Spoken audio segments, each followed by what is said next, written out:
Vamos a hablar un poco de la ciudad de Tiatira. Y empecemos con su nombre, Tiatira, un nombre curioso, parecería el nombre de una tía, pero no, Tiatira. Una ciudad, sí, ¿verdad? Realmente en la antigüedad su nombre era Pelopia, pero uno de los 4 generales de Alejandro, su nombre era Seleuco I Nicator, estuvo en una guerra envuelto y en medio de la guerra se enteró de que su esposa había dado a luz una niña. Así que llamó el nombre de la ciudad Tiatira, que significa una hija. De modo que su nombre parece muy tierno en sus orígenes. Con relación a su ubicación, si tomamos el mapa que hemos estado usando, comenzamos con Éfeso, que era la ciudad más cerca a Patmos, subimos a Esmirna, luego a Pérgamo, y ahora bajamos unos 64 kilómetros al sureste de la ciudad de Pérgamo, a lo que sería la actual Akhisar, en Turquía actual. ¿Y qué podemos decir? ¿Cómo podemos describir esta ciudad, por lo menos en su tiempo actual hasta cierto punto y en su tiempo bíblico? Esta ciudad estaba situada, era un valle, situada a su vez entre 2 valles, y eso no le daba a esta ciudad una posición privilegiada. Al ser un valle entre 2 valles, no poseía fortalezas naturales como el caso de Pérgamo, que era una loma, ¿se acuerdan? Una colina bien alta. De modo que esta ciudad era muy vulnerable. De hecho, a través de su historia fue varias veces atacada, destruida y reedificada. Sin embargo, aunque era una ciudad pequeña, era de mucha importancia comercial, muchísima. ¿Por qué? Porque ella estaba ubicada en medio de una ruta comercial. ¿Han visto la autopista Duarte? Hace unos años, la autopista Duarte atravesaba la ciudad de La Vega, pero ahora está fuera. Imaginen por un momento que para llegar a ciudades como Pérgamo, como Esmirna y otras más, había que atravesar una carretera que pasaba por ahí. De modo que esto le dio una importancia comercial. Y de hecho, ella se hizo famosa por unos sindicatos o gremios que habían allá. Todos saben lo que es un sindicato, es una especie de asociación enfocada en una actividad en particular. Nosotros tenemos un sindicato de choferes en nuestra ciudad. Si una persona quiere ser chofer, necesita estar inscrito en ese sindicato hasta cierto punto. Y algo parecido sucedía en esta ciudad. Habían sindicatos tejedores, sindicatos de tintorería, teñían lino, lana, también sindicatos para trabajar con productos de cuero, de piel, también sindicatos para trabajar con objetos de metal. De modo que era una ciudad muy comercial, llena de gremios. De hecho, de aquella ciudad era Lidia, aquella vendedora de púrpura que se menciona en Hechos 16:4. Con relación a su religión, esta ciudad, a diferencia de Pérgamo y de Esmirna que ya vimos, no era un centro religioso como muy boom. O sea, cuando ustedes oyen de Pérgamo, ahí está el trono del diablo. Realmente eso suena desastroso. Esta ciudad no era tan religiosa como ella, como estas ciudades mencionadas, pero era politeísta. Eso era lo que dominaba. De hecho, se adoraba a Apolo Apolo y Artemisa, hermanos gemelos o mellizos, eran adorados allí. Y parecería que no había allí una población judía muy influyente. Pero aquí viene el punto que quisiera resaltar. Esta ciudad era muy famosa, ¿por qué? Porque tenía muchos sindicatos o gremios. Y aquí viene el punto. Cada sindicato o cada gremio tenía un dios en particular. O sea, para ponerlo en lenguaje actual, el sindicato de choferes tenía un dios en particular. El sindicato de tejedores tenía un dios en particular, otro. Y aquí viene el punto. Si usted quería ganarse la vida, tenía que pertenecer a un sindicato. ¿Estamos claros en eso? Pero aquí viene el mayor problema.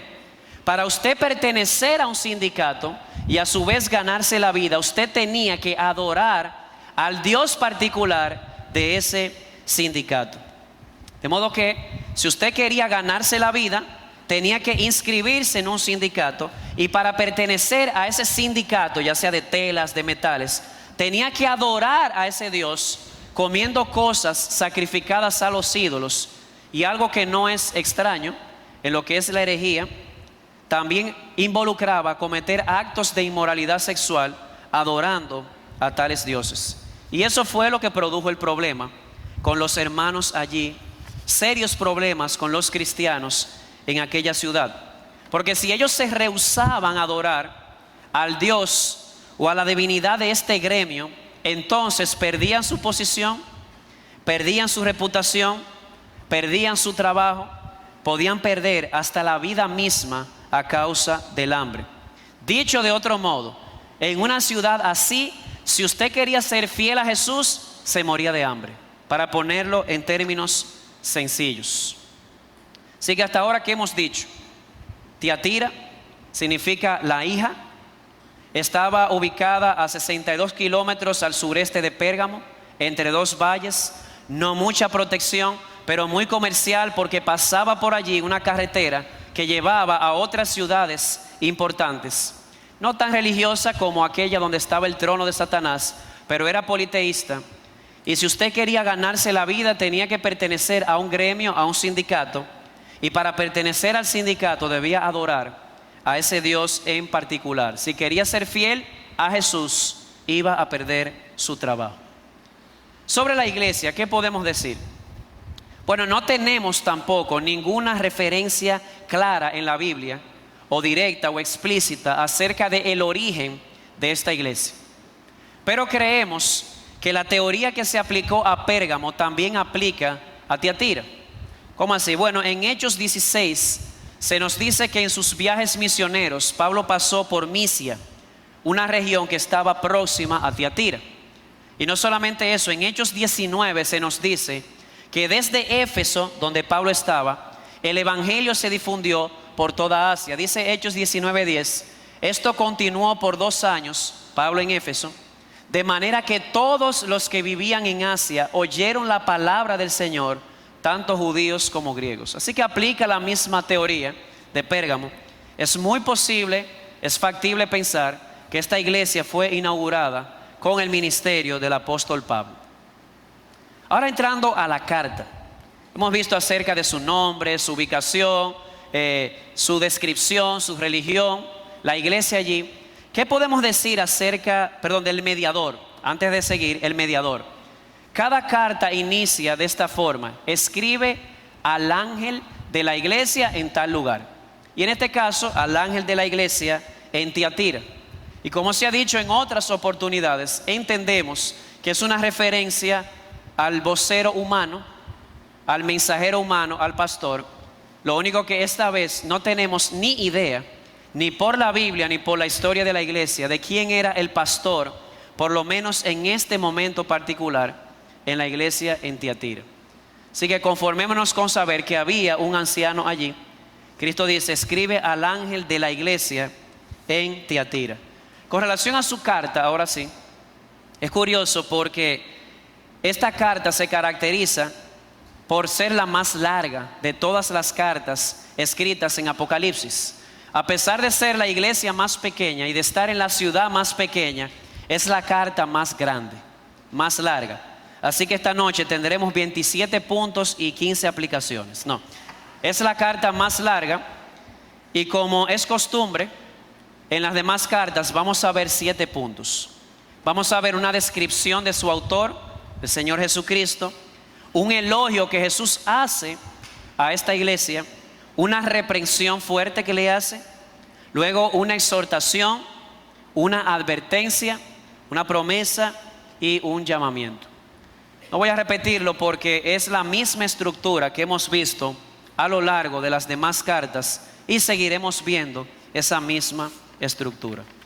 Comencemos con la descripción de su autor. Una vez más, comenzamos con Jesús.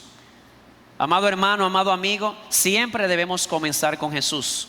Si comenzamos hablando de moralidad, de política, cultura, estilos de vida, orientaciones, nos vamos a confundir. Vamos a comenzar con Jesús, el autor de esta carta. Y la pregunta es: ¿cómo Jesús se describe a sí mismo cuando introduce esta carta? Bueno, Él se describe como el Hijo de Dios. Dice, el Hijo de Dios, el que tiene ojos como llama de fuego y cuyos pies son semejantes al bronce bruñido. Noten la primera descripción, el Hijo de Dios.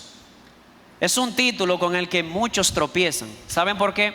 Porque cuando Él se presenta como el Hijo de Dios, se está presentando como Dios, como aquel que ha sido el creador de todas las cosas, como aquel que sustenta todas las cosas, como aquel que gobierna todas las cosas, a toda persona, todo tiempo, todo lugar, toda cultura, toda preferencia, todo estilo de vida está bajo el gobierno del Hijo de Dios.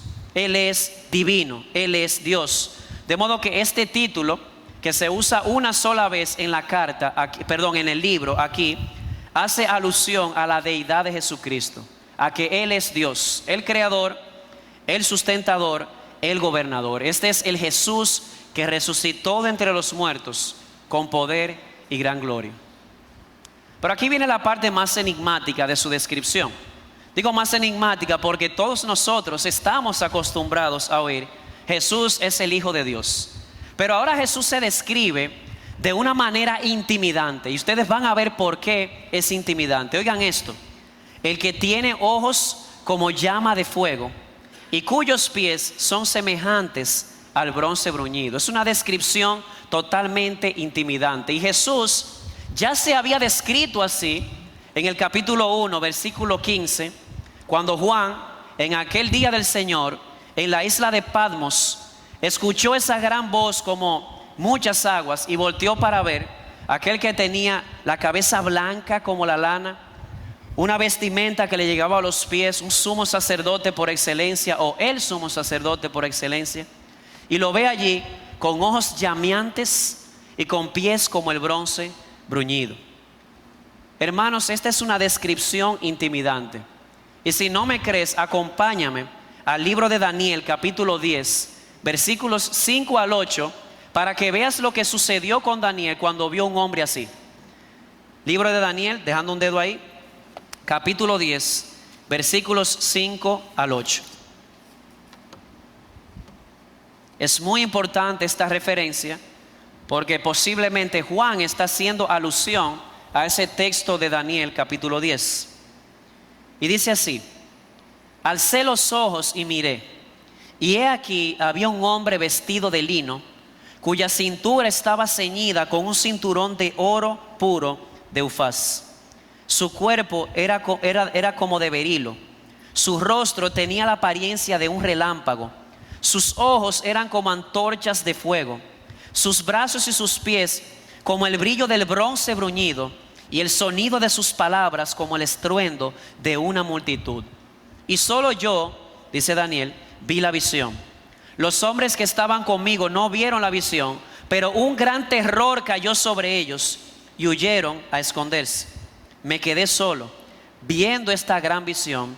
No me quedaron fuerzas, y mi rostro se demudó, desfigurándose, sin retener yo fuerza alguna. Ante una persona con esta descripción, usted le está viendo con ojos llameantes, sus manos y sus pies como el bronce bruñido. ¿Qué sucedió? Bueno, los que estaban con Daniel no resistieron, cayó un gran terror sobre ellos, y eso que no lo vieron, y se escondieron.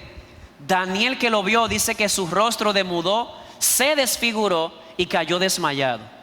Y si usted lee los versículos 10 y 11, dice que este varón se acercó a Daniel, lo tocó en su hombro y le dijo: Daniel, tú eres un hombre amado. Oigan cómo le dice, unas palabras tiernas. Pero a pesar de esas palabras, Daniel se levantó literalmente temblando. Hermanos, no es para menos que una visión como esta produzca en nosotros temor y temblor. Él tiene ojos como llamas de fuego, y son esos ojos flameantes que se describen aquí los que Él utiliza para radiografiar lo que está en tu mente y lo que está en tu corazón. ¿Cómo así? Bueno, dice Apocalipsis capítulo 2, versículo 23, un texto que está dentro de nuestro pasaje. Dice lo siguiente: y todas las iglesias sabrán que yo soy el que escudriña las mentes y los corazones. ¿Puedes imaginarte por un momento estar frente a una persona que tiene ojos llameantes y que puede leer todo lo que estás pensando, todo lo que estás sintiendo, todo lo que estás planeando, no es para menos. A mí me daría muchísimo miedo. Y lo mismo sucedió con Daniel. Y la Biblia dice que es precisamente esa mirada flameante que pueda radiografiar lo que está en la mente y el corazón nuestro, lo que permitirá que su juicio sea justo en aquel día. Él dará a cada uno conforme a sus obras, como dice nuestro texto. Así que este es el Hijo de Dios, pero no es el carpintero humilde que estuvieron acostumbrados a ver en Nazaret. Estamos hablando del Hijo de Dios, con su rostro llameante, con sus ojos como llamas de fuego, que pueden penetrar y ver todo lo que está en la mente y el corazón de cualquier persona. Y luego agrega, sus pies semejantes al bronce bruñido. Yo imagino que esta figura no fue muy difícil para las personas de Tiatira, ya que allá había un sindicato que trabajaba con metales. De modo que para ellos fue un poco gráfica esta descripción, sus pies como bronce bruñido. Si usted se va al Antiguo Testamento o a la historia de la civilización, usted se dará cuenta que tanto el hierro como el bronce eran dos metales que representaban el poder militar, tanto el hierro como el bronce. De hecho, ya desde el Antiguo Testamento se había profetizado que el Mesías, el Hijo de Dios, aplastaría con sus pies a todos aquellos que no quieran someterse a su señorío. Y aquí te tengo la noticia. Son con estos pies como bronce bruñido que Jesús, cuando venga aquel día, Apocalipsis 19, montado en su gran caballo, aplastará y triturará a todos aquellos que se resistieron a su señorío, aplastará a todos aquellos que dijeron no queremos que éste reine sobre nosotros. Escucha esto, sus puros pies un día van a pisar la impureza. De modo que estamos totalmente de acuerdo con un comentarista cuando dice, un mensaje que inicia así no es precisamente un tranquilizante, sino un intimidante. No estamos viendo aquí al humilde Jesús que trabajaba en carpintería en Nazaret, aquel niñito que nació en un pesebre. Estamos viendo al Hijo de Dios vestido con una túnica que llegaba a los pies, con un cabello blanco como la lana, el anciano de días, con ojos llameantes y con extremidades poderosas como el bronce. Él es el Hijo de Dios, Él es omnisciente, Él ve lo que está en tu mente y en tu corazón. Él es el Señor de los ejércitos y un día Él usará esos pies de bronce para aplastar a todos aquellos que no quisieron someterse al Señor Jesucristo. De modo que es una visión intimidante de entrada. Es el Hijo de Dios, pero es aquel varón con ojos llameantes y pies de bronce bruñido para aplastar a sus enemigos. Pero luego de esta visión intimidante, como es de costumbre en las cartas, Jesús pasa ahora a elogiar esta iglesia. Y Él le dice, yo conozco tus obras. Obviamente que las tiene que conocer. Un hombre, un varón con ojos como llama de fuego, que puede ver lo que está en la mente y el corazón, claro que conoce sus obras. Y agrega, tu amor, tu fe, tu servicio y tu perseverancia, y que tus obras recientes son mayores que las primeras. Jesús le asegura a esta iglesia, yo no sé si todo el mundo lo ve o lo sabe, pero yo conozco tus obras. Y las buenas obras de esta iglesia, aunque tenemos 4 en particular, la podemos dividir en 2 grupos. En primer lugar, esta iglesia es elogiada por su amor y por su servicio. Le dice, yo conozco tu amor. Y en tercer lugar le dice, yo conozco tu servicio. Qué interesante, esta es la primera iglesia de las 7 que ha sido elogiada por causa de su amor. La elogia por su amor y por su servicio. ¿Y por qué unir el amor con el servicio? No creo que la respuesta sea muy difícil. Los que aman expresan su amor sirviendo a otros. Y quiero que pienses en un momento en Jesús durante su ministerio terrenal. Jesús, cuando estuvo en la tierra, alimentó a los enfermos, liberó a los cautivos, acogió a aquellas personas que eran menospreciadas en la sociedad, como los niños, las mujeres, los gentiles, los enfermos. Él los acogió. acogió a aquellos que estaban marginados. Y parte de vivir la vida cristiana es vivir así, vivir como Jesús, alimentando a los enfermos, ayudando al hambriento, vistiendo al que no está vestido, al desnudo, ayudando al que está en necesidad. Parte de la vida cristiana es vivir con un amor que se expresa en servicio a todos aquellos que nos rodean. Esta iglesia Jesús la elogia por un amor que no se quedó en palabra, sino que se manifestó en servicio. Si fuéramos a usar un lenguaje contemporáneo, Jesús estaba elogiando a esta iglesia por varias cosas. Sigue ahí en Red de Misericordia. No todo el mundo se encarga del huérfano. La iglesia debe estar para eso. Sigue ahí con el ministerio de los discapacitados. Las personas que la sociedad suele marginar, dice: yo las quiero. Sigue ahí, amada Iglesia Bautista de la Gracia, el ministerio de ropa que se hace todos los años para vestir al desnudo. La despensa de misericordia. De hecho, hay una caja allá afuera. Le invitamos a tomarla en cuenta para alimentar al hambriento. Y eso fue lo que Jesús hizo cuando estuvo en la tierra. Él amó, Él dio, Él cuidó, Él sirvió. Y Jesús le dice a esta iglesia: yo conozco tu amor, yo conozco tu servicio. Un amor que se manifiesta en una vida de servicio. Es hermoso este cuadro. Quiere el Señor permitirnos ser así hasta el día de su venida. Pero Él alaba a esta iglesia o la elogia por otra razón. No solamente por su amor y servicio, sino también por su fe y por su perseverancia. Que son el número 2 y el número 4. Yo conozco tus obras, tu amor, que ya lo vimos, tu fe, tu servicio y tu perseverancia. De modo que así como el amor se evidenció en una vida de servicio, su fe se evidenció en una vida de perseverancia. ¿Qué es la fe?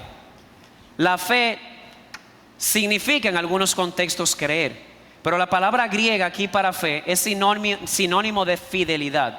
Y en este caso, fidelidad al nombre de Jesús. Así que esta iglesia no solamente mostraba su amor sirviendo al prójimo, sino que también demostraba su fe y su fidelidad aguantando pacientemente a pesar de que estaba sufriendo por ser fieles a Jesús.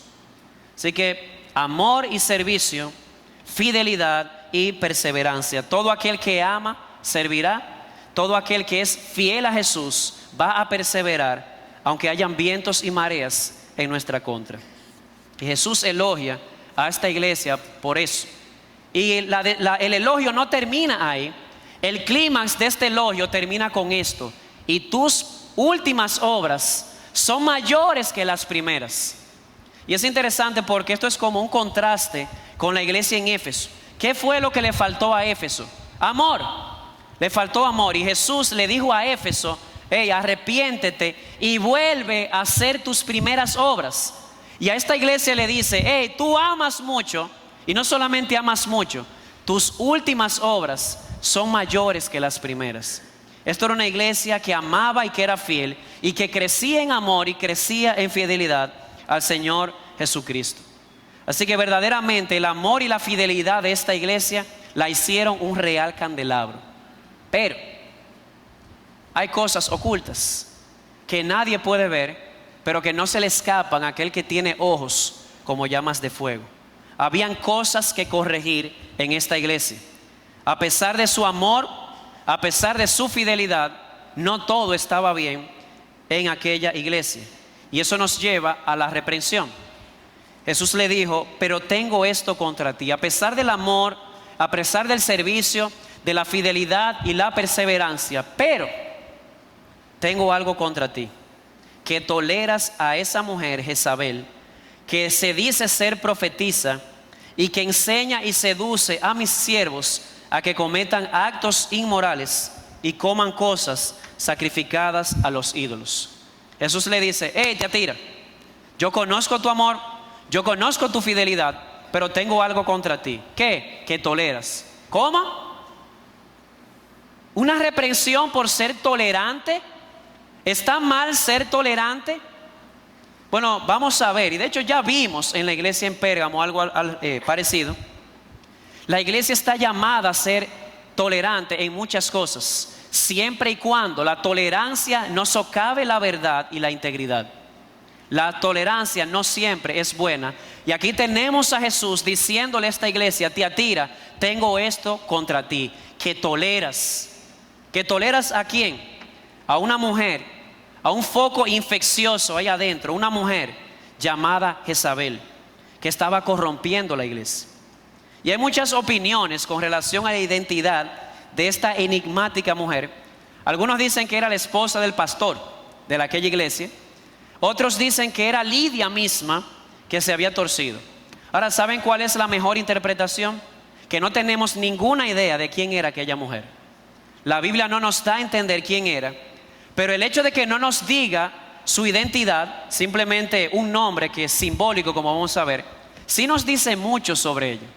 Así que en vez de perder tiempo pensando que si era la esposa del pastor o la esposa de un diácono, Lidia, aquí viene su descripción.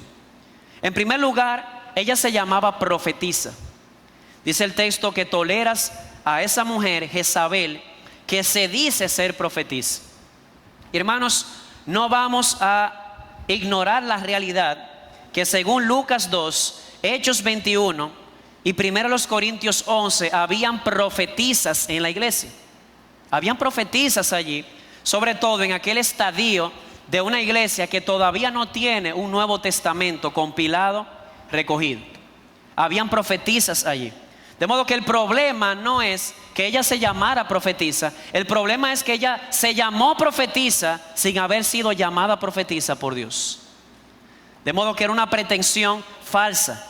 Esta mujer tenía pretensiones muy sublimes de ser una profetisa, pero tenía una vida muy perdida, como lo veremos. Ella no fue designada por Dios, ella se designó a sí misma. ¿Y cuántos hay así hoy? No, hoy estamos llenos de apóstoles, de profetas, ahora hay patriarcas, ahorita hay querubines, serafines, y a ninguno de ellos los ha llamado Cristo. Ellos se han designado de esa forma. Esta mujer era una falsa a pesar de sus pretensiones. Pero ¿qué hacía ella como profetisa? Ella usaba precisamente su pretensión de profetisa, la usaba como una carnada para llamar la atención de la gente. ¡Hey! Miren aquí. Al parecer era una mujer de mucha influencia dentro de la iglesia. Dice aquí, y enseña. Toleras a esa mujer, Jezabel, que se llama profetisa y que enseña. Esta mujer tenía mucha influencia dentro de la iglesia por una sencilla razón. Utilizaba su pretensión de ser profetisa para llamar la atención de la gente. Yo digo, wow, eso parece la primera plana del periódico evangélico de hoy. Esto está lleno de maestros, entre comillas, que utilizan pretensiones como estas. Primero era profeta, después apóstol, ahora patriarcas. ¿Y todo eso para qué? Porque quiere que la gente le preste atención.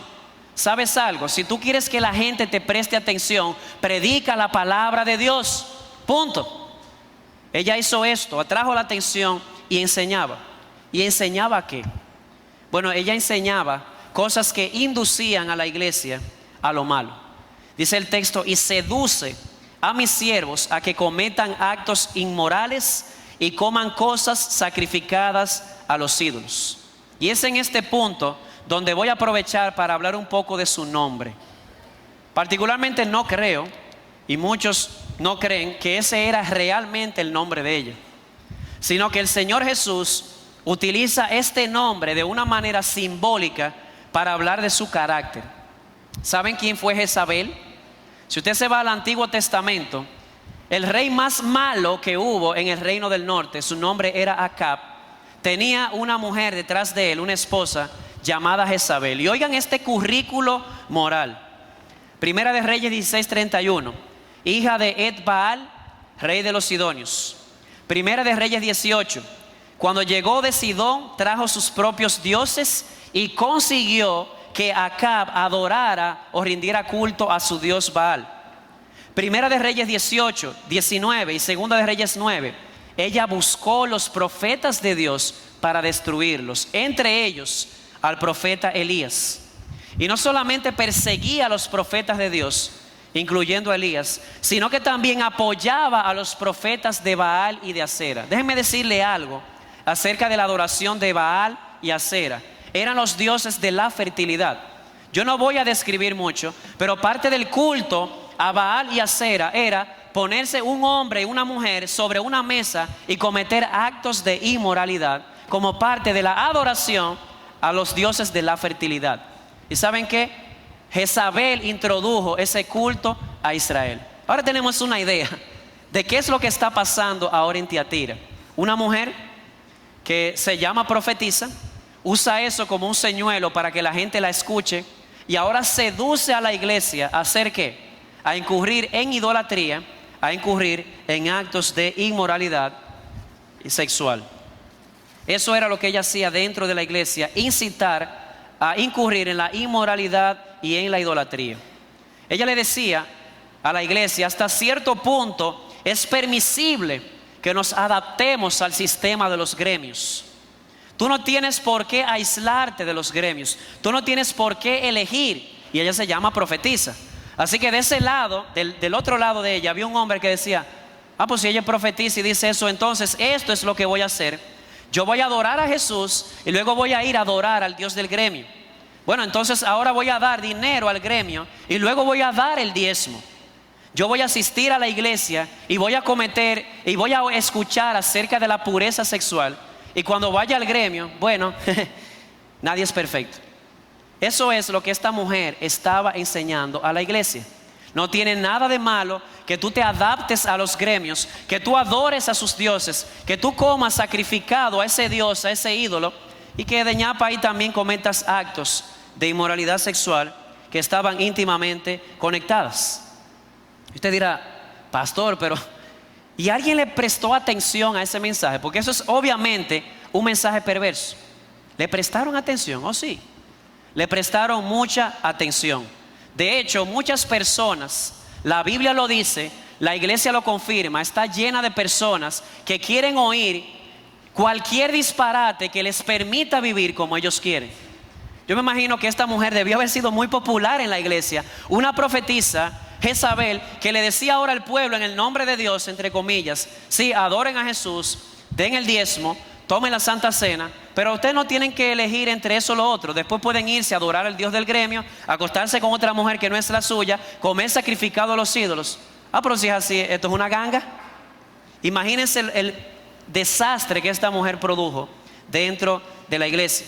Y tuvo tanta influencia allí que hay un grupo de personas que se les llama sus hijos.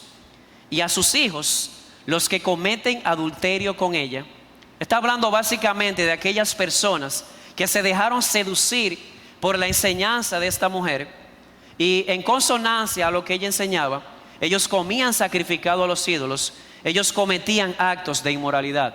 ¿Ya ven por qué Jesús reprende a esta iglesia?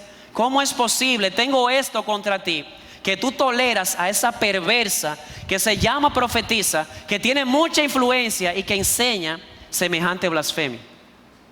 Pastor, pero ¿qué no puede ser? O sea, ¿cómo esta mujer pudo enredar a tantas personas?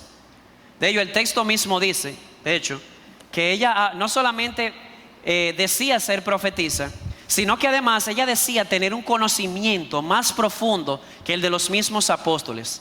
Miren aquí lo que ellos decían acerca de esta enseñanza. Dice el versículo 24, pero a vosotros, a los demás que están en Tiatira, a cuantos no tienen esta doctrina, que no han conocido las cosas profundas de Satanás, como ellos las llaman. Oigan, ¿quién llamaba así a esa enseñanza? Ellos mismos. Ella decía, esta es una enseñanza más profunda que la que ustedes han escuchado. Ustedes han escuchado algo sencillo, que Jesús murió, que Jesús resucitó, que es el Señor. Yo tengo aquí un conocimiento más profundo. Tú necesitas explorar las cosas profundas de Satanás. Pastor, ¿y qué es eso? Bueno, algunos dicen que había una convicción entre muchos herejes en la iglesia primitiva, especialmente de corte gnóstico, que ellos decían, si tú quieres vencer al diablo, tú tienes que conocerlo por experiencia. ¿Qué significa conocer al diablo por experiencia? Tienes que experimentar todo tipo de pecados en el cuerpo, siempre y cuando tú mantengas tu mente y tu alma limpia. De modo que ellos decían, si tú quieres enfrentar al diablo, tú tienes que conocerle de manera experimental. Mira aquí, yo soy profetisa de Dios y te tengo aquí un conocimiento mucho más profundo que el que tus maestros te han enseñado, que aquel conocimiento que han tomado de los apóstoles, y en el caso particular de Juan, que todavía estaba vivo y estaba en la isla de Patmos. Así que esta mujer, ¿qué hacía? Alentaba a la iglesia a sentirse libre de ir a la iglesia y luego asistir al sindicato, comer sacrificado a los ídolos y luego un intercambio de esposas, inmoralidad sexual. Eso era lo que ella enseñaba, apelando a las cosas profundas de Satanás. Y déjame decirte algo sobre esta mujer, algo más. ¿Alguien se ha preguntado por qué razón esta mujer enseñaba esa blasfemia? Es que esta mujer no tenía conciencia. Bueno, realmente lo que nosotros hacemos y decimos usualmente revela una motivación del corazón. Esta mujer pertenecía a un gremio y ella básicamente enseñaba este tipo de cosas. ¿Por qué? Porque ella tenía temores de perder su gremio o de salir del gremio. Ella tenía intereses comerciales. Ella no lo decía, ella no decía cuál era su real motivación, pero ¿saben quién sí la sabía? El que tiene ojos como llamas de fuego. Él sí sabía lo que estaba pasando. Esta mujer tenía intereses egoístas y mundanos. Todo aquel que quiera ser amigo del mundo se constituye enemigo de Dios. Y esa motivación la llevó a presentarse como profetisa y a alterar la palabra de Dios. Pero vuelvo y repito, aunque su motivación era oculta para la iglesia, pero no para Cristo, para aquel cuyos ojos telescópicos y radiográficos pueden penetrar la mente y el corazón. Y hermanos, eso sigue sucediendo hoy, aunque de otra manera. Muchos problemas teológicos son simplemente problemas morales disfrazados. Personas que enseñan la herejía de una manera clara y descarada y no lo dicen. Es que en el fondo hay una motivación idólatra, una motivación inmoral. Decía un pastor que cada vez que él iba a una conferencia y se paraba una persona a decirle: mira, yo no estoy muy seguro de si la Biblia es la palabra de Dios, él le decía: ¿con quién te estás acostando? ¿Y qué tiene eso que ver? Tiene mucho que ver. Muchas veces una herejía, la negación de la verdad, es simplemente el reflejo de un corazón que está albergando el pecado y la sensualidad. Y para no adaptarse a la Biblia, ¿saben lo que hacen? Adaptan la Biblia a ellos. Esto es lo que esta mujer hizo. Pero Jesús conoce el corazón. Él puede ver las motivaciones. Así que esta mujer se llamaba profetisa. Nunca la llamaron a ser profetisa. Esta mujer tenía mucha influencia. Ella enseñaba en la iglesia. Claro, ella decía: óigame porque yo soy profetisa. Tercero, ella enseñaba, seducía a la iglesia a hacer lo malo. Seducía a la iglesia a cometer idolatría e inmoralidad. Y sobre todo esto, esta mujer estaba totalmente endurecida. Tan endurecida que se le hicieron varios llamamientos al arrepentimiento, pero ella no respondió. Dice Jesús hablando de ella, dice: le he dado tiempo para arrepentirse, pero ella no quiere arrepentirse de su inmoralidad. Y así mismo como Jezabel en Israel tuvo su oportunidad de arrepentirse, esta Jezabel también tuvo la oportunidad, pero no la aprovechó, no se arrepintió. Así que en resumen, ¿cuál fue el problema de esta iglesia? Una iglesia que amaba y que servía, una iglesia que era fiel a Jesús y perseveraba, pero tenía un serio problema: era muy tolerante con aquello que Cristo no tolera. El problema de esta iglesia es que quería ser más tolerante que Jesús. ¿Puedes imaginarte semejante atrocidad? Querer ser más tolerantes que el mismo Jesús. Allí estaba una mujer con el carácter de Jezabel, ofreciendo una espiritualidad alternativa a la iglesia, una religión más tolerante, menos rígida, menos bíblica, menos histórica. Y en lugar de esta iglesia hacer lo que hizo Pablo con Himeneo y Alejandro, que los entregó a Satanás para que aprendan a no blasfemar, ¿qué hizo esta iglesia? Que la toleró. Tengo esto contra ti, que toleras a esa mujer Jezabel. Y al tolerarla, sus enseñanzas se propagaron como un cáncer maligno, como un tumor en toda la congregación. Y una vez más en esto, esta iglesia es la antítesis de Éfeso. Esta iglesia tenía algo que a Éfeso le faltaba: amor. Y a diferencia de Éfeso, que tenía que volver a sus primeras obras, esta seguía creciendo de tal manera que sus últimas obras eran mejores. Pero a contrario de Éfeso, Éfeso no toleraba lo que era la impureza doctrinal ni la impureza sexual de los nicolaítas. De modo que es la total antítesis. En lo que esta iglesia era fuerte, Éfeso fue débil. En lo que Éfeso fue fuerte, esta iglesia era débil. Hay que combinar ambas cosas. Jesús quiere una iglesia que ame y sirva, una iglesia que sea fiel y perseverante, pero también quiere una iglesia que vele por la pureza moral, por la pureza doctrinal dentro del rebaño. Esta iglesia quiso ser más tolerante que Cristo. Así que aquí viene la exhortación. Habiendo visto el cuadro panorámico, ¿cuál fue la exhortación de Jesús a esta iglesia? Bueno, la exhortación hay que verla desde dos perspectivas. Primero, una exhortación a los seguidores de esta mujer. Dice: y a los que cometen adulterio con ella, los arrojaré en gran tribulación si no se arrepienten de las obras de ella. A la mujer no le hace ya más advertencia. Según el texto vimos, ya se le había llamado varias veces al arrepentimiento, tal vez Juan mismo, pero ella no respondió. Ya no había remedio para ella. El juicio vendría inminentemente sobre ella, pero todavía había esperanza para sus seguidores. Él les dice: los arrojaré a gran tribulación si no se arrepienten de las obras de ella. En otras palabras, Jesús le dice a sus seguidores: olvídense de ella. Ella ya su juicio le llegó. Ahora ustedes tienen oportunidad de dejar esa perversión. Arrepiéntanse. Y hermanos, esto revela dos cosas interesantes. Señores, qué compasión la de Cristo. ¿Sabe lo que es tolerar a una perversa así en la iglesia? Llamarla constantemente al arrepentimiento. Pero claro, la paciencia de Cristo dijo ya. Pero Él seguía teniendo paciencia con sus seguidores y les dice: arrepiéntanse.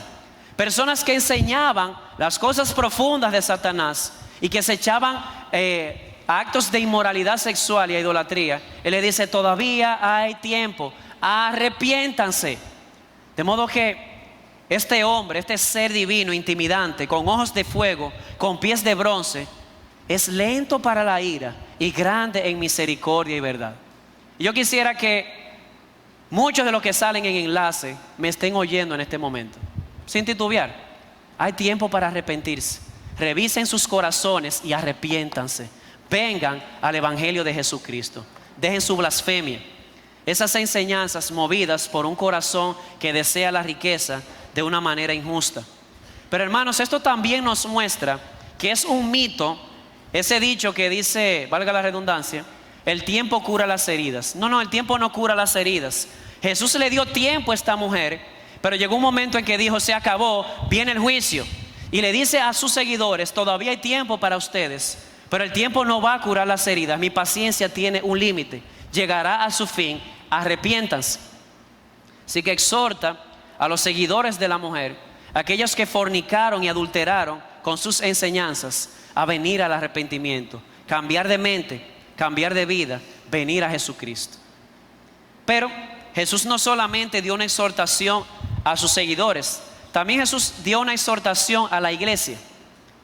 De manera implícita, tal vez no de manera explícita, Jesús está llamando a esta iglesia, exhortándola a que expulse a esa perversa de en medio de ellos. ¿Por qué la reprendió? Él le dijo: tengo esto contra ti, que toleras. Jesús está exhortando a la iglesia: no la toleres más. Claro, no estamos hablando de que le entraran a golpes. Estamos hablando de que la sacaran de la membresía de la iglesia, así como fue sacado aquel perverso en la iglesia en Corinto que se acostaba con su madrastra. La iglesia no tenía que seguir tolerando semejante perversidad. Pero también Jesús exhorta a esta iglesia no solamente a que sacaran a aquella mujer, sino que también la exhorta a seguir guardando lo que ya tiene. Él dice: pero a vosotros, los demás que están en Tiatira, a cuantos no tienen esta doctrina, que no han conocido las cosas profundas de Satanás, como ellos las llaman, os digo, no impongo otra carga. No les voy a traer a ustedes que se han mantenido fieles ningún otro mandamiento excepto este: lo que ya tienen, reténganlo hasta el día de Jesucristo. Eso es un vencedor. Yo creo que ese es el llamado de Cristo a sus iglesias, e incluyendo a IBG. Cristo no llama a su iglesia a pretender una nueva revelación. Él llama a su iglesia a retener lo que ya le ha sido dado. Hermanos, sola escritura no debe ser solamente un lema de la boca, debe ser nuestra vida práctica, a no pensar más allá de lo que está escrito. Pero ¿quieren saber algo triste? Algo muy triste. Yo no quería decirlo, pero tengo que decirlo. Esta iglesia en Tiatira, al parecer, no hizo caso a la advertencia de Cristo. Años después, fueron víctimas de una herejía llamada el montanismo. Fueron los seguidores de un profeta llamado Montano, que dijo ser el Espíritu Santo. ¿Y saben lo que sucedió? Aquella iglesia desapareció a finales del siglo II. No prestaron atención a la advertencia de Cristo. No prestaron atención a la exhortación de expulsar a aquella mujer, de no ser tolerantes con la idolatría, no ser tolerantes con la herejía. No guardaron lo que tenían hasta el fin. Y en un momento al final del siglo II, ¿saben lo que pasó? Aquel candelabro fue apagado por Cristo. Que sea es una advertencia a nosotros, especialmente a todos nosotros, pero en especial a los ancianos.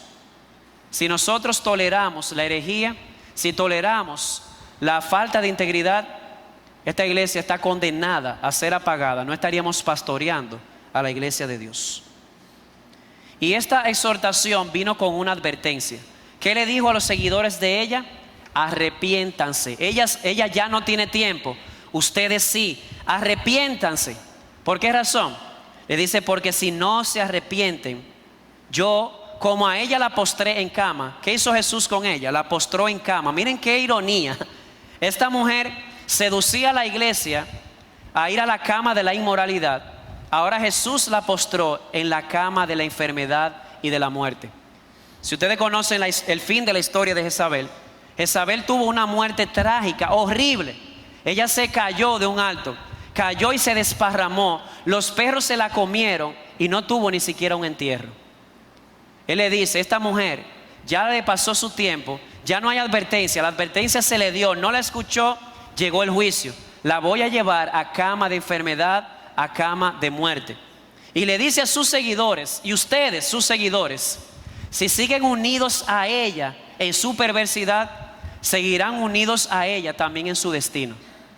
Uno oye la historia de Jezabel, una muerte trágica, pero ¿alguien sabe lo que sucedió con sus 70 descendientes en el Antiguo Testamento?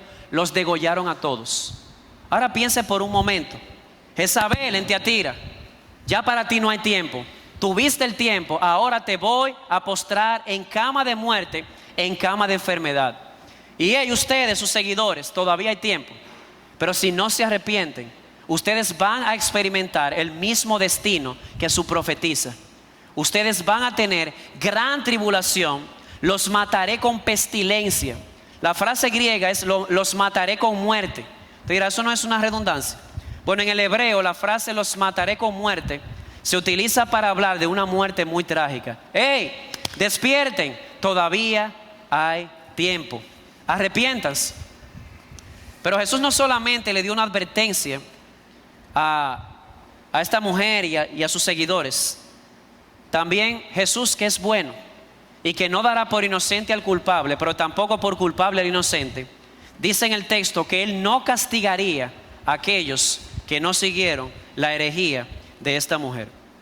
Así que Jesús dice, hey, ustedes los que no han fornicado con las enseñanzas de esta mujer, yo no los voy a castigar, yo le daré a cada uno según sus obras. Pero a ustedes, los seguidores de esa mujer, ustedes tendrán el mismo destino que ella si no se arrepienten. Gran tribulación, lecho de muerte, lecho de enfermedad. Y como toda disciplina eclesiástica, la disciplina en la iglesia tiene varios propósitos, pero uno de esos propósitos es la pureza de su iglesia.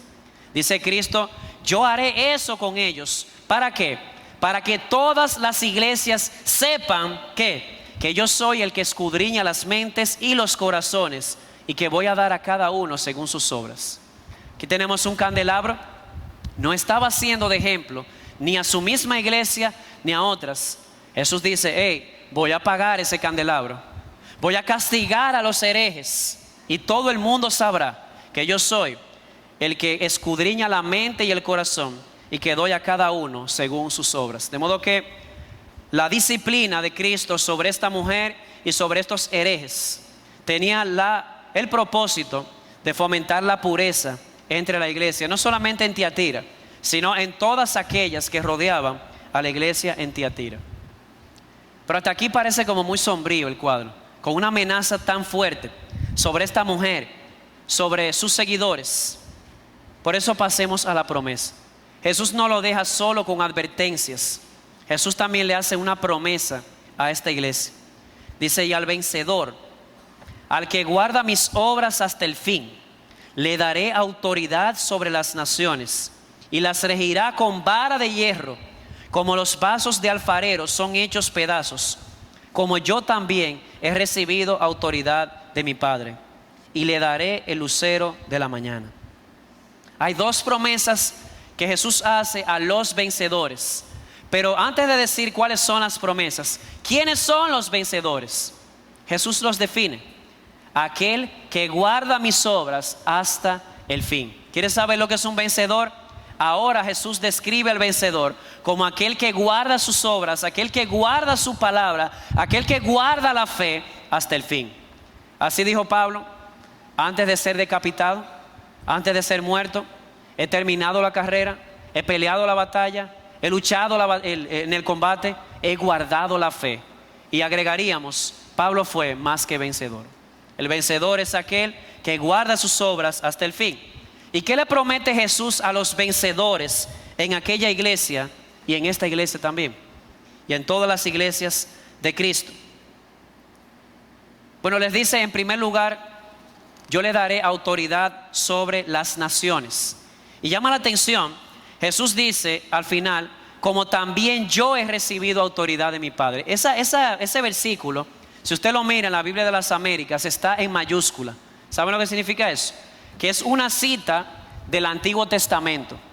Esa cita aparece en el Salmo 2, cuando Dios Padre le dice a su Hijo, el Señor Jesucristo, el Mesías: pídeme y te daré por herencia las naciones, y tú las aplastarás con vara de hierro, específicamente aquellos que se opongan a ti.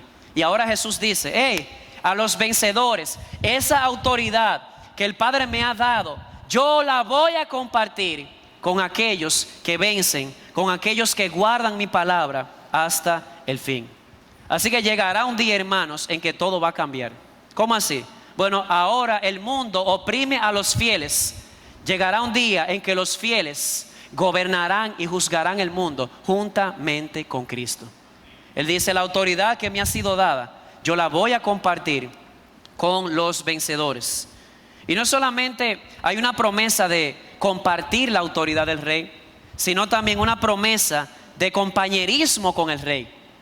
El verso agrega: y yo le daré el lucero de la mañana.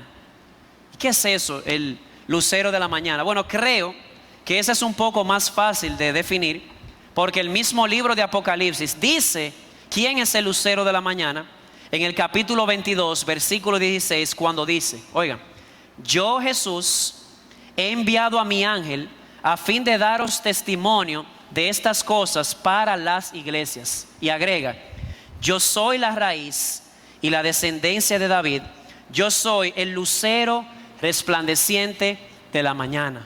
¿Quién es el lucero de la mañana? Es Jesucristo, la raíz y el descendiente real de David. Y Cristo le promete a su iglesia, a los fieles, a los que guarden mis obras hasta el fin: yo voy a compartir mi autoridad con ustedes. Ahora el mundo los oprime, un día ustedes juzgarán el mundo. Ustedes un día gobernarán el mundo como coherederos de la gracia juntamente con Él. Y no solamente eso, yo les daré el lucero de la mañana. El lucero de la mañana es Él mismo. Así que les está prometiendo compartir su autoridad. Les está prometiendo compañerismo con el Rey por los siglos de los siglos. Estar al lado del Rey por toda la eternidad. Así que ambas promesas, la promesa del lucero de la mañana y de darle autoridad sobre las naciones, se relacionan con una participación de las glorias de Cristo. Las glorias prometidas a Cristo, Él ha dicho: yo las voy a compartir con el vencedor, con aquel que guarde mi palabra hasta el fin. Y como toda carta que hemos visto, esta termina con un llamamiento. Dice: el que tiene oído, oiga lo que el Espíritu dice a las iglesias. Iglesia Bautista de la Gracia, una vez más el Espíritu Santo llama la atención sobre ti, sobre todas las iglesias, y dice: hey, mira lo que le escribí a la iglesia en Tiatira, considéralo. De hecho, sería una necedad ignorar lo que el Espíritu dice a las iglesias. ¿Y qué hemos visto hasta ahora? Hemos visto mucho acerca de Cristo, la cabeza de la iglesia. Hermanos, escuchen esto: una iglesia puede sentirse satisfecha consigo misma, puede tener una buena reputación para con la sociedad, puede tener una buena reputación entre otras iglesias, pero ¿sabes qué? No obstante, los ojos de Cristo ven las cosas tal y como son. Así que no ignores esto, amada iglesia. Jesús es aquel cuyos ojos son como llamas de fuego y puede ver lo que está en la mente y el corazón. Podremos fingir mucho, pero hay algo que no podemos hacer: esconder lo que hay aquí dentro de aquel que sus ojos son como llamas de fuego. Y esto aplica a usted como cristiano y también a esta iglesia en su totalidad. En segundo lugar, hemos visto cómo la iglesia de Jesucristo debe ser tolerante siempre y cuando la tolerancia no vaya en detrimento de la verdad y de la integridad. Jesús le dijo a esta iglesia que: tengo esto contra ti, que toleras. Y hermanos, el problema de la tolerancia no fue solamente un problema aquí, es un problema hoy y muy recurrente. ¿Saben por qué? Porque el diablo quiere destruir la verdad. A él no le importa realmente de qué lado del caballo usted se caiga, siempre y cuando no se mantenga en el medio, siempre y cuando no se mantenga en la verdad.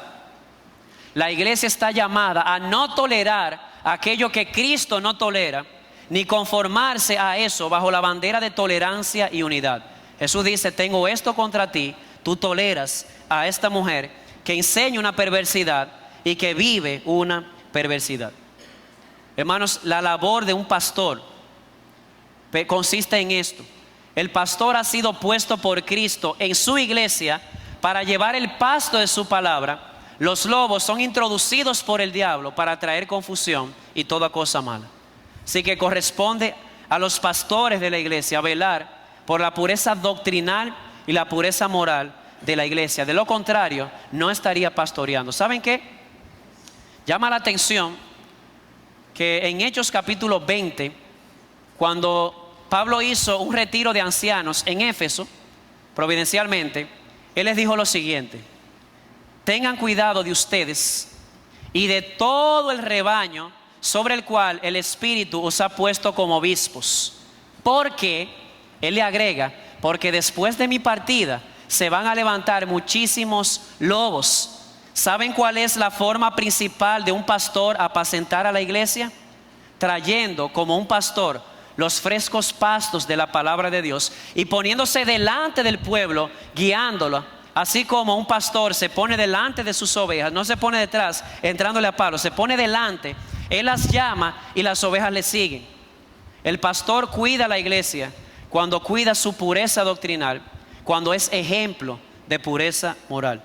De modo que si un anciano, un pastor de una iglesia no vela por esto, no está cuidando el rebaño del Señor. También hemos visto lo que puede suceder cuando queremos cambiar la palabra de Dios para adaptarla a nosotros. Hermano, y si hay aquí hermanos de otras iglesias, no cambiemos la palabra de Dios, dejemos que la palabra de Dios nos cambie a nosotros. Vimos lo que sucedió aquí con una mujer que tenía intereses comerciales y debido a su hipocresía cambió el mensaje de Dios. No cambies la Biblia, deja que la Biblia te cambie a ti. Y tú, amado hereje, digo la palabra amado porque te amo demasiado como para ocultarte la verdad. No juegues con la paciencia de Dios. No juegues con la paciencia de Dios. Dios advirtió a esta mujer, la llamó al arrepentimiento y dijo: ya pasó el tiempo de gracia. Llegó el momento y te postraré en cama de enfermedad, en cama de muerte.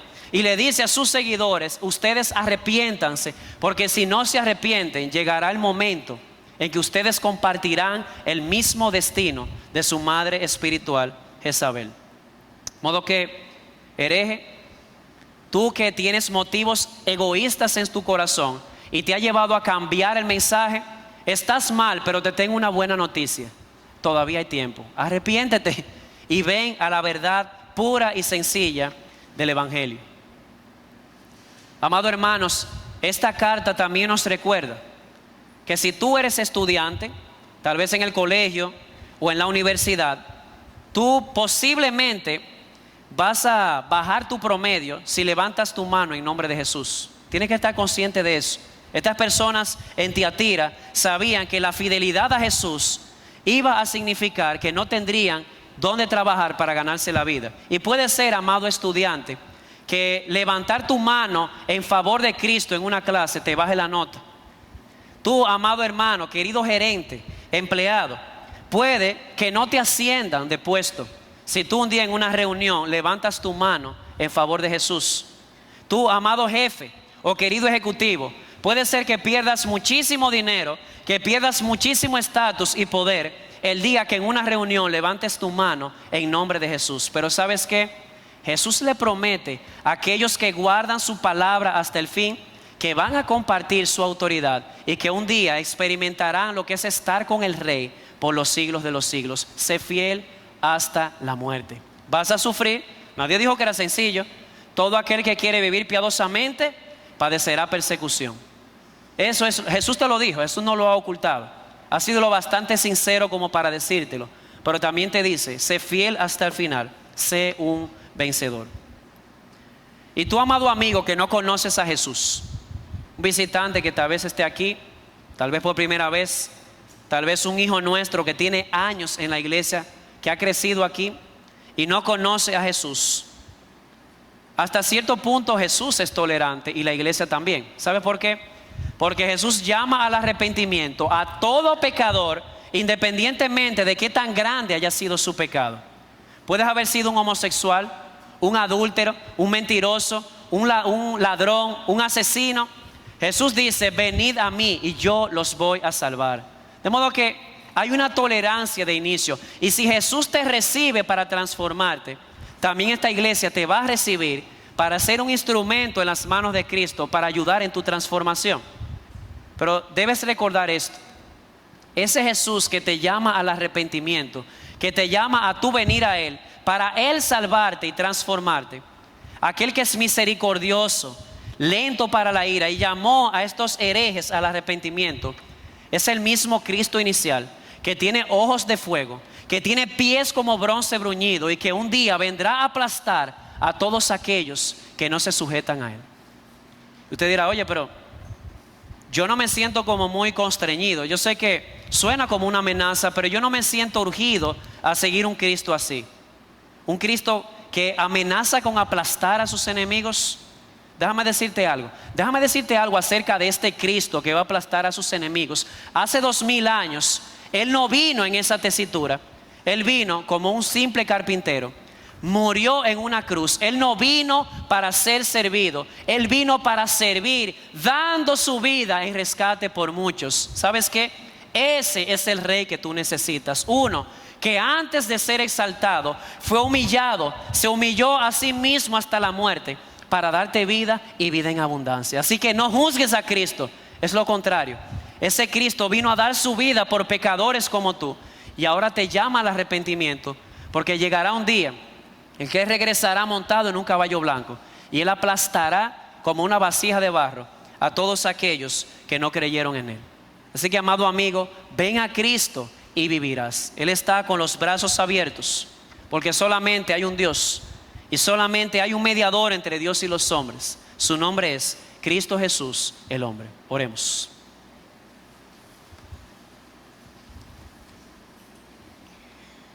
Padre bueno, gracias. Gracias por radiografiar nuestras mentes y corazones. Padre, perdónanos porque muchas veces no hemos exhibido el amor y el servicio de esta iglesia en Tiatira. Porque muchas veces no hemos exhibido la fidelidad y la perseverancia que ellos mostraron. Y por el contrario, muchas veces hemos exhibido una tolerancia que tú no toleras. Padre, perdónanos. Nos humillamos, nos arrepentimos y te pedimos perdón. Perdónanos, oh Señor, todas aquellas veces que bajamos la mano, que no testificamos de Cristo por temor a que nuestra nota bajara, a que perdiéramos sueldo, a que no nos ascendieran de puesto. Perdónanos por no haber guardado tu palabra hasta el fin. Y es nuestra oración, oh Señor, que tú nos ayudes.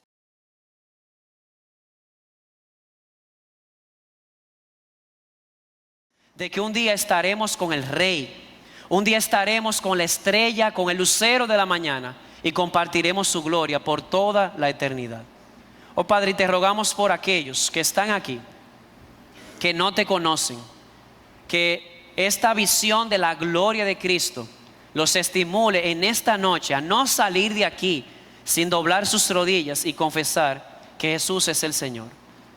Señor, y tampoco queremos dejar de pasar la oportunidad para orarte por todos los herejes que ahora mismo están en televisión enseñando la mentira, la falta de integridad y todo por un motivo egoísta y por amor al dinero. Oh Señor, ábrele sus ojos y tráelos al arrepentimiento. Que podamos verlos otra vez en televisión, pero enseñando el Evangelio de Jesucristo. Te rogamos estas cosas, no en nuestros méritos, sino en los méritos de aquel cuyos ojos son como llamas de fuego, cuyos pies son como bronce bruñido y que regresará un día a aplastar a sus enemigos, pero a salvar a su pueblo, el Señor Jesucristo. Amén.